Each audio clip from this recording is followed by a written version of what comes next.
किला एक कोमल रिश्ता सांस लेता है। महाभारत केवल युद्ध नहीं, एक मौन प्रेम की अधूरी कथा। महाभारत एक ऐसा महाकाव्य जो केवल शस्त्रों की गर्जना या धर्म के मंथन की गाथा नहीं है। यह प्रेम है जो कहा नहीं गया। यह आंसू है जो किसी मैदान में गिरे और मिट्टी में समा गए। यह आत्मा की पुकार है जिसे कोई सुन न सका, पर वह अनंत तक गूंजती रही। और उसी गूंज में एक नाम हमेशा छिपा रहा, मालविका। शिव मंदिर की छाया में एक स्त्री जो युद्ध से भी ज्यादा रहस्यमयी थी। कुरुक्षेत्र की रेत रोज रक्त से लाल होती थी। रथों के पहिए न्याय और अधर्म के बीच झूलते भागते थे। पर एक दिन उस वीरान शिव मंदिर की सीढ़ियों पर एक स्त्री उतरी, धीरे निशब्द, जैसे कोई सपना जो जागते हुए भी पीछा न छोड़े। उसके वस्त्र काले थे, जैसे उसने जीवन की सारी रोशनी छोड़ दी हो। उसकी आंखें किसी भूले हुए युग की वेदना से भरी थी। उसकी बिंदी चांदी की एक बूंद, जैसे किसी टूटे हुए चंद्रमा की स्मृति। वह थी न कोई परिचय, न कोई शरण, बस मौन रहस्य और एक अदृश्य पीड़ा। अभिमन्यु एक मुस्कुराता सूर्य जो उस अंधकार से टकरा गया। अर्जुन का पुत्र, 16 वर्ष का युवा, पर उसकी आंखों में परिपक्वता थी, जैसे वीरता ने उसे समय से पहले बड़ा कर दिया हो। जब वह पहली बार मालविका से मिला तो उसे नजरों से नहीं, आत्मा से देखा। क्या तुम तीर्थ करने आई हो?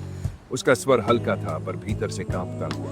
नहीं, मालविका का उत्तर हवा की तरह धीमा था। मैं सत्य की तलाश में आई हूं और शायद अपने भाग्य से भागने। उस क्षण अभिमन्यु को पहली बार किसी की आंखों में युद्ध से ज्यादा दर्द दिखा। वह केवल सुंदर नहीं थी, वह अधूरी थी, और उसकी अधूरापन ही आकर्षण था। प्रेम बिना कहे बहता हुआ। उनकी मुलाकातें बढ़ी, शब्द कम हुए, लेकिन मौन में एक भाषा उभरने लगी।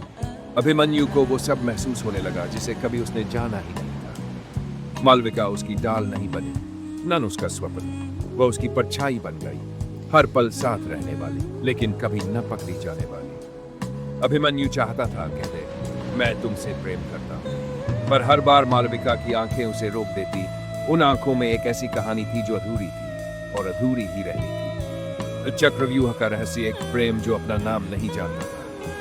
जब अभिमन्यु ने पूछा, क्या तुम जानती हो चक्रव्यूह को? मालविका की आंखें भीग गई। उसने मुंह फेर लिया, जैसे वह कुछ कहना चाहती थी, लेकिन डरती थी कि कहेगी तो सब टूट जाएगा। मैं नहीं चाहती कि तुम मुझसे नफरत करो, उसने ये कहकर सब कुछ कह दिया। और अगली सुबह वह नहीं थी, सिर्फ उसकी बिंदी पड़ी थी, ठंडी, शांत, लेकिन बर्फ की तरह चुभती, मृत्यु के द्वार पर। और वह एक चेहरा। जब अभिमन्यु ने चक्रव्यूह में कदम रखा, उसका हृदय कांप रहा था। वह योद्धा था, लेकिन उस दिन वह केवल प्रेमी था। उसने देखा, सीढ़ियों पर वही बिंदी। उसने रथ रोका, पल भर को सब थम गया। क्या यह मालविका का संकेत था, या विदाई, या चेतावनी, या अंतिम प्रेम?